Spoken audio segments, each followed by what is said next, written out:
రాష్ట్ర విభజనలో అసలు ద్రోహి చంద్రబాబేనని ఏపీసీసీ అధ్యక్షుడు రఘువీర విమర్శించారు.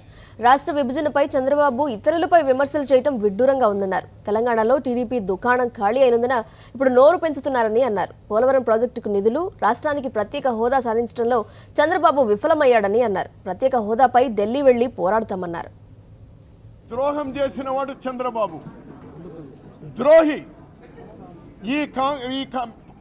ఈ రాష్ట్రం చీలిపోవడానికి అసలైనటువంటి విలన్ ఎవరైనా ఉన్నారంటే ఇట్ ఈస్ చంద్రబాబు నాయుడు. కారణం రెండు సార్లు వాళ్ళ పార్టీలో తీర్మానం చేయడమే కాకుండా, 2 సార్లు ఉత్తరం రాయడమే కాకుండా, నిండు అసెంబ్లీలో ఇక్కడ నేనున్నాము, డాక్టర్ శైలజానాథ్ ఉన్నారు, ఆ రోజు మేమందరూ కూడా మంత్రులుగా ఉన్నాం.